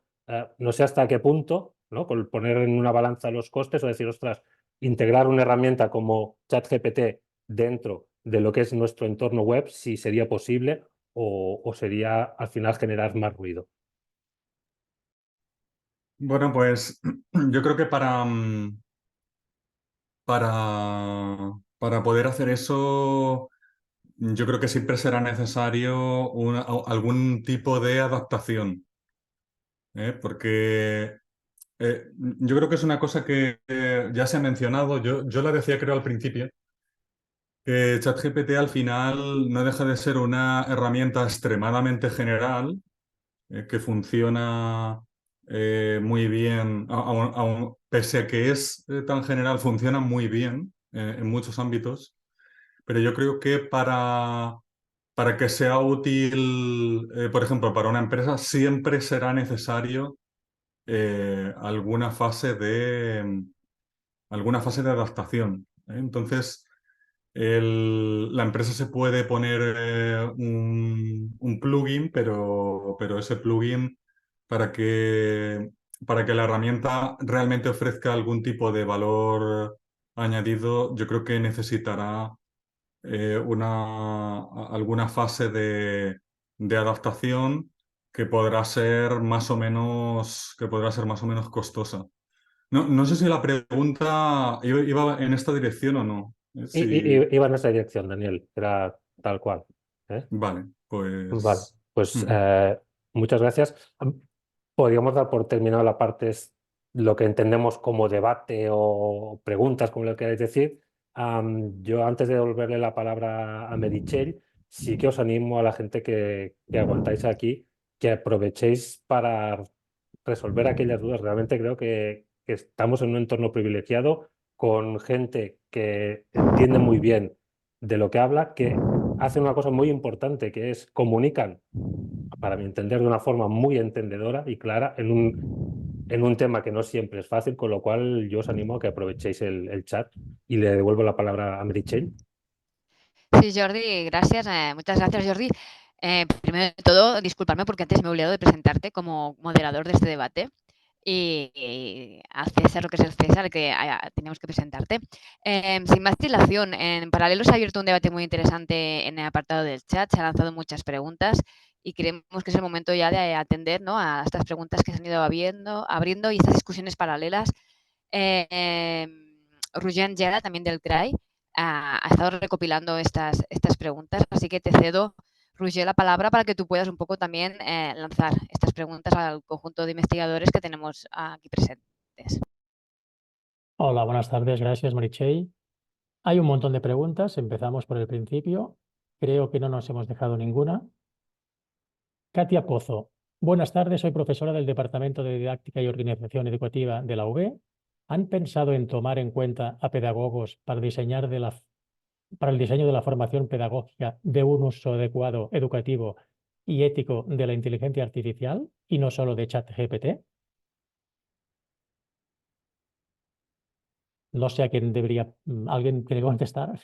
Bueno, yo podría comentar un poco lo que hemos hablado en línea con esto y no sé si fue Mireia antes que lo comentó también, ¿no? El tema este de involucrar los diferentes actores que están presentes en el desarrollo de las herramientas, en la validación de la herramienta y en la implementación de las herramientas, ¿no? En todo el ciclo, digamos, de la inteligencia artificial, desde el principio hasta el fin, se debería tener en cuenta pues, a todos aquellos profesionales o personas en general, no tienen por qué ser profesionales, podríamos hablar de pacientes en el caso de que fuera una inteligencia artificial orientada más al sector de la medicina, pero sí que es verdad que hay perfiles que deberían, desde el punto de vista ético, filosófico, pedagogo, etcétera, que deberían formar parte de estos equipos, ¿no? Y ya lo dijiste, Jordi, antes, multidisciplinar, ¿no? De todo este, digamos, abanico de conocimientos para llegar a un buen fin. Muy bien. Siguiente pregunta. Elia López. Mi pregunta es si disponemos de ChatGPT como herramienta externa en el campus virtual. Y yo me atrevería a decir de que de momento no. Si está previsto o no, no lo sé. ¿Mireia? Si me permite, no, que hay algunas preguntas de estas de infraestructura de la UB y me temo que lo único que podríamos hacer es hacerlas llegar, pero que no somos actores con esa capacidad de momento. De acuerdo. Siguiente. Cristina, perdona. ¿Ya no?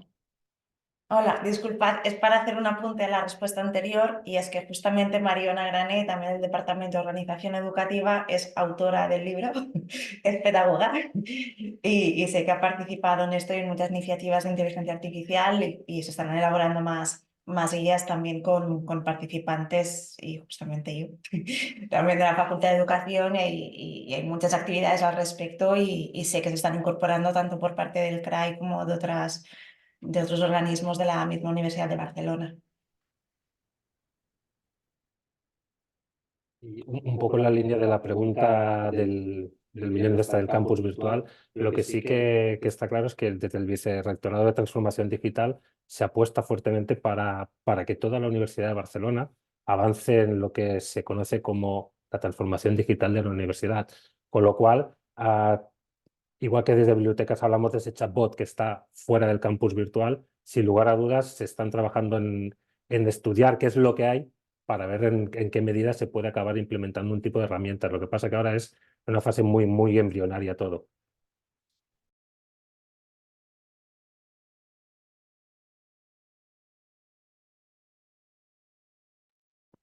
Roger, estás muteado.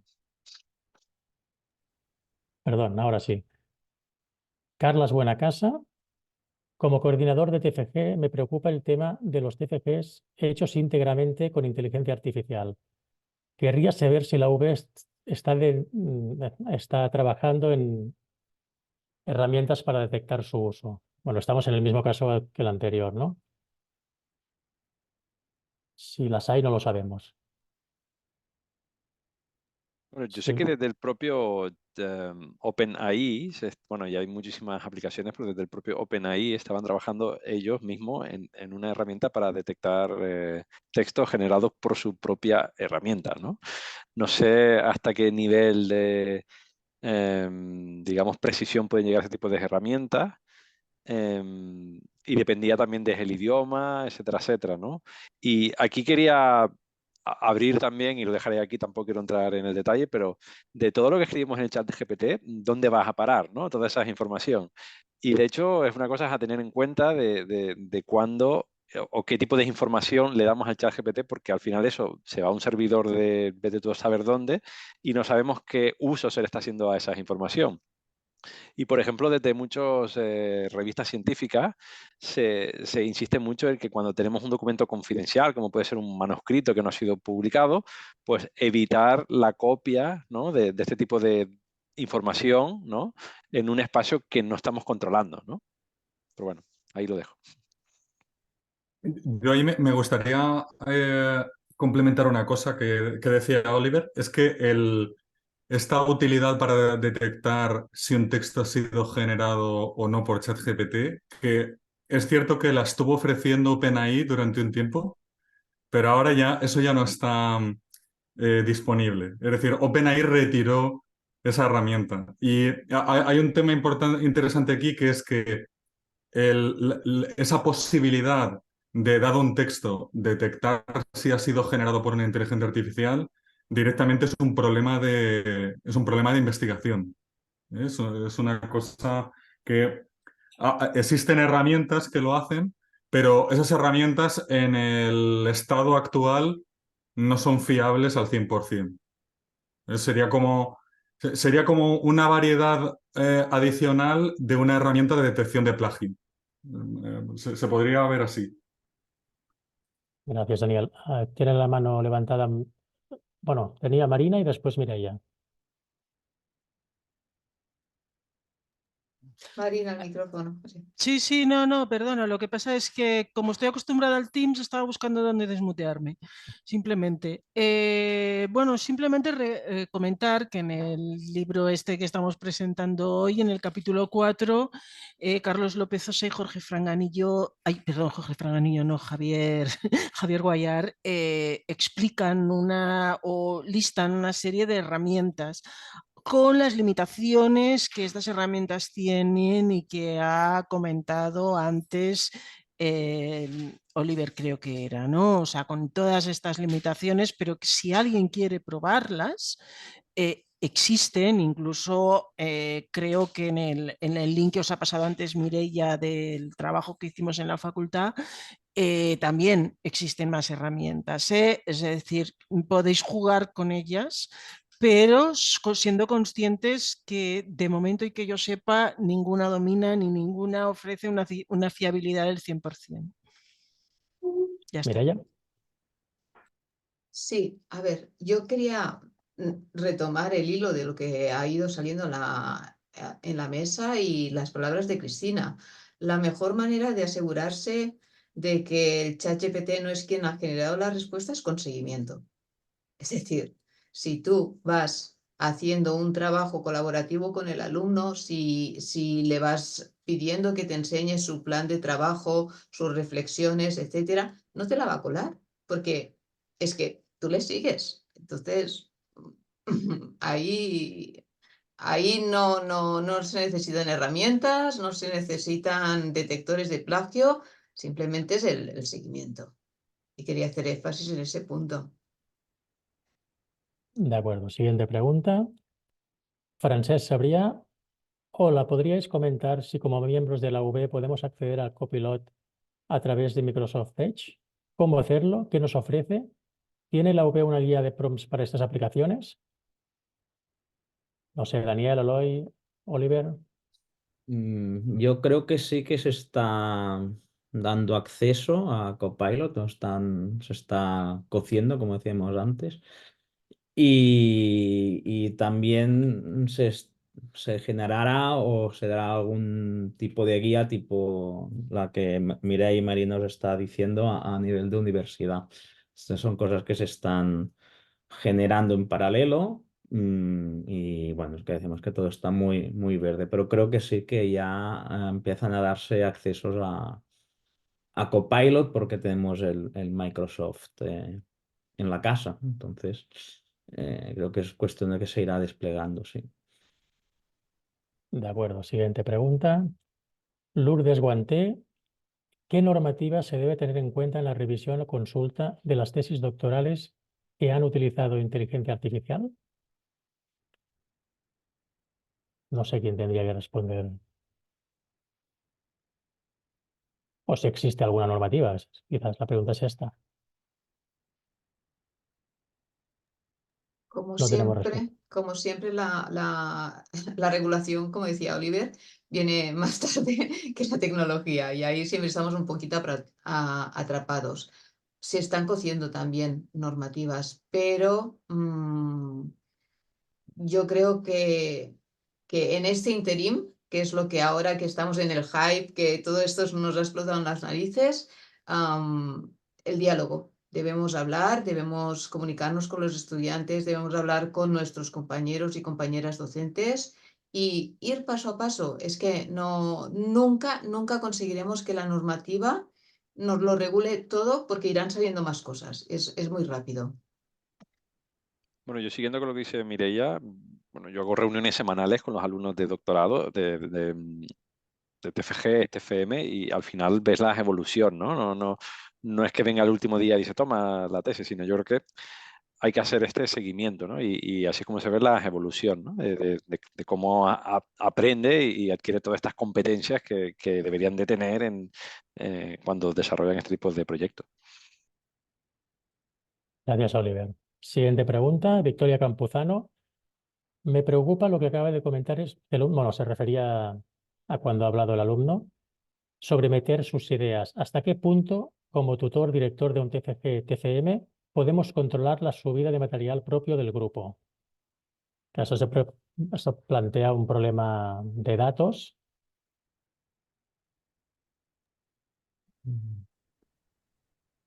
A ver, actualmente no está pensado para introducir tus propios datos, lo que estamos diciendo, asistentes, cosas de esas que se están generando ahora. Pero bueno, si alguien en un futuro va a personalizar sus chat GPTs, tampoco lo vamos a poder. Es decir, de alguna manera la gente hace sus propios apuntes y sus apuntes los sube donde quiera en la nube. No sé, ¿no? Al final yo creo que un poco lo TFG está dando bastante de hablar, ¿no? Porque, claro, ¿qué es lo que presentan? Una memoria, ¿no? Ya estamos viendo una memoria que han hecho durante 3 meses en su casa, ¿no? Entonces eso estamos viendo que aquí es un sitio donde se puede aprovechar mucho de ChatGPT y decir, mira, en vez de 3 meses, una noche y ya está FED, ¿no? Claro, eso pues hay que pensar que los TFGs son una cosa que se tienen que seguir, como dice Mireia.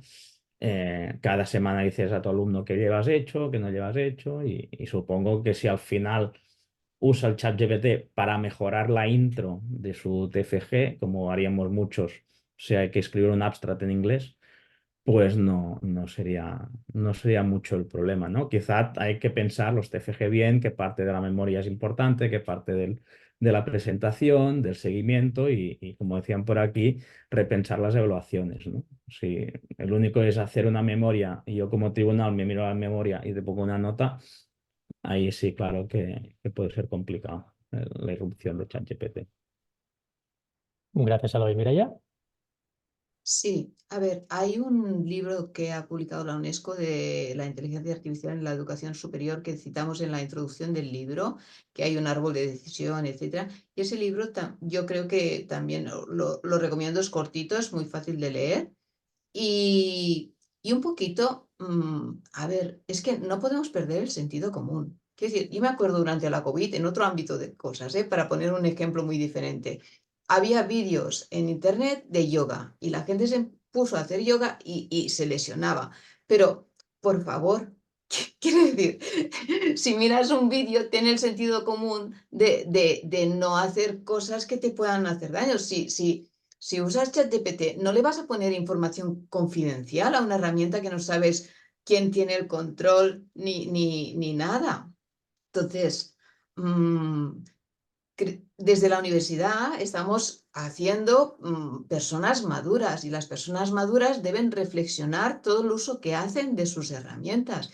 Y en ese sentido, poner información privada de un proyecto que es confidencial, etcétera, es que no debería tener cabida, pero ya no por ser IA o por ser ChatGPT o por ser lo que sea de inteligencia generativa, sino por sentido común. Tú no te vas a cruzar por la calle con alguien y le vas a contar lo que está investigando tu grupo de investigación. No sé, quiero decir, no.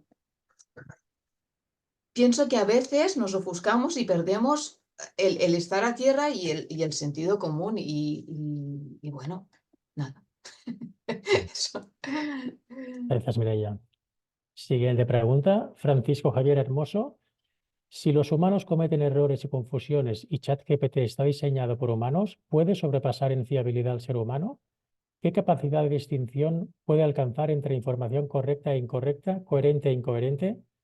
¿Está destinada a no llegar a ser más que una herramienta de apoyo sujeta a comprobación de manera continua? Bueno, yo aquí, Dani, nada. Adelante, Oliver. Sí, da nada. igual. Que un poco estaba en la línea de mi campo de investigación, el hecho de la confianza, la fiabilidad, ¿no?, de la inteligencia artificial. Y sí que hace unos años hablamos de cajas negras, ¿no?, de lo de las redes neuronales, que son unas capas y al final son capas intermedias, capas profundas que incluso los programadores no tenemos a veces la certeza de cómo llega o cómo es el algoritmo, cómo es el modelo, llega a esa conclusión, ¿no? Simplemente le damos un input y recibimos un output, ¿no? Pero a veces lo que pasa en medio es un poco, bueno, oculto, ¿no? Entonces sí que es verdad que en los últimos años se trabaja un poco en este sentido, ¿no?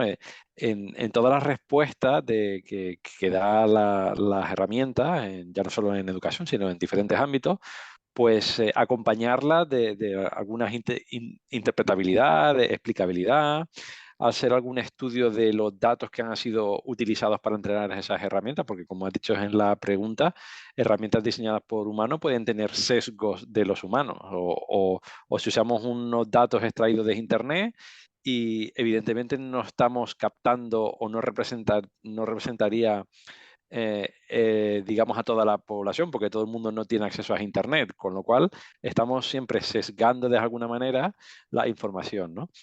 Entonces esto requiere, y aquí cito a lo que decía Daniel antes, de hacer más investigación, identificar los posibles sesgos, qué medidas podemos aplicar para reducirlos e intentar de dar más explicabilidad, transparencia, ¿no?, a este tipo de algoritmos para aumentar esta confianza de los usuarios, ¿no? Si Dani, tú ibas por aquí o no sé. Bueno, yo solo añadir una cosa, que es que con las redes neuronales se relaciona bastante con lo que has dicho, Oliver, pero igual yo lo digo un poco desde otra perspectiva. El tema de que estos algoritmos sí que pueden ser superiores a un ser humano por una razón, porque yo creo que tenemos la perspectiva igual para alguien que se imagine cómo funciona un algoritmo de estos, el que imaginar que en ese algoritmo ha venido un experto y ha codificado el comportamiento que reproduce la red, ¿no? Esto era como se hacía la inteligencia artificial antes. Es decir, había un algoritmo donde el conocimiento podía estar codificado en forma de reglas. Entonces ahí sí que tiene sentido decir, vale, esto nunca va a superar a un ser humano, porque es el ser humano el que ha diseñado y ha codificado todo ese comportamiento. Pero eso ahora con una red neuronal no es así, porque el algoritmo que ejecuta, por así decirlo, la red neuronal está en la propia red neuronal. No es otra cosa que una matriz gigantesca de números, y ese comportamiento, aunque sea inimaginable e inentendible ahora mismo, ese comportamiento que tiene ChatGPT está superior, sí que puede superar al ser humano. ¿Vale? Entonces, bueno, simplemente quería aportar esa visión. Gracias, Daniel. Siguiente pregunta. Montserrat Yepes, el problema no es que no se... Bueno, se refiere al plagio y al uso no ético. El problema no es que no se detecte, es que es difícil de demostrar. Antes podías intuir que algo estaba plagiado, lo copiabas en Google y localizabas la fuente. Ahora, aunque hay herramientas que indican tanto % de probabilidad de que el texto esté generado con inteligencia artificial, no puedes demostrarlo con seguridad. Es más un comentario que una pregunta. Siguiente. Miguel Ángel Cañivano dice, algunos profesores, por ejemplo, de Derecho, la IA generativa de momento solo nos ha generado estrés.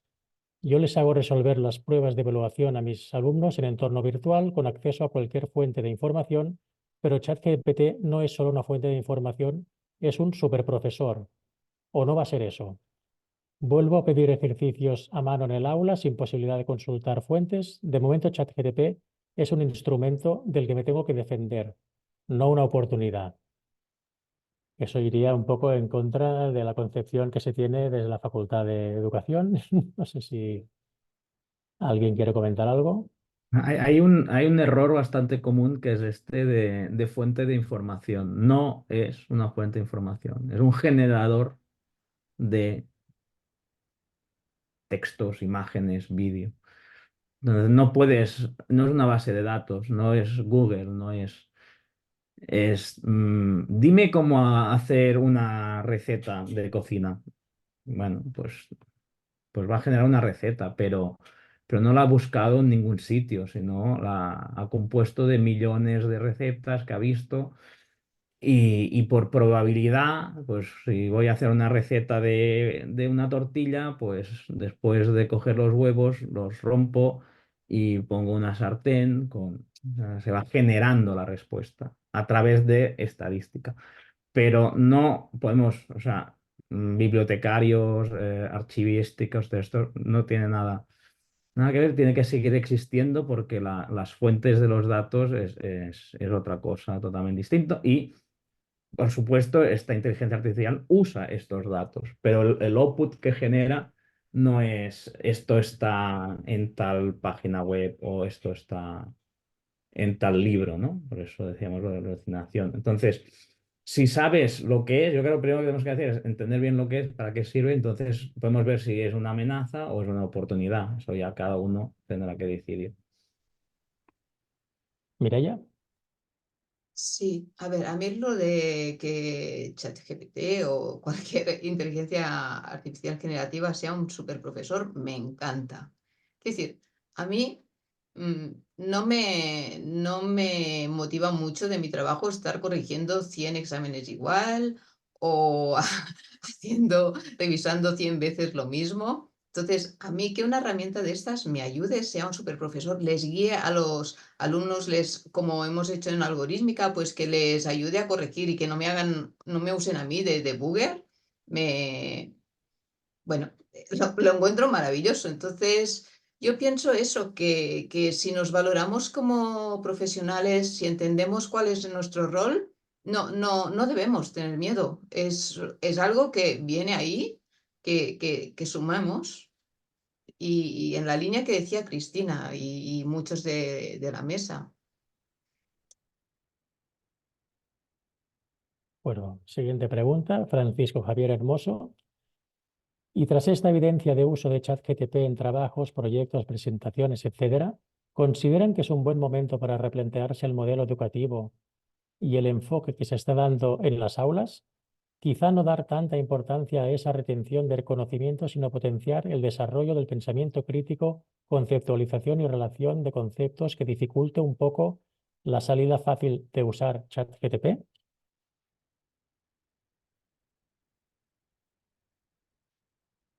Creo que es más de lo mismo que hemos ido respondiendo ya a esa pregunta. Bueno, sí, de hecho quisiera añadir.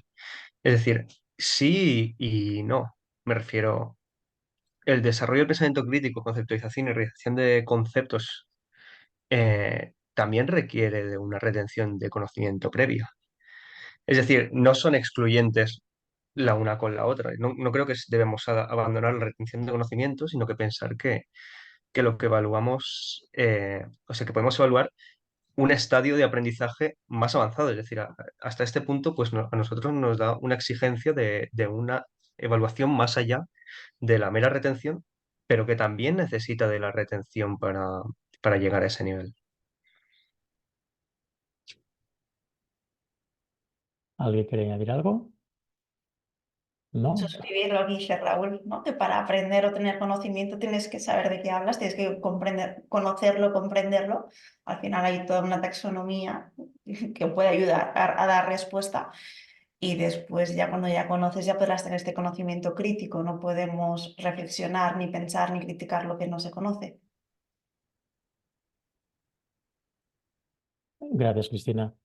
Bueno, lo que quedan son más opiniones que preguntas. Yo no sé si alguien quiere añadir algo, pero si no, yo ya pasaría la palabra a Meritxell.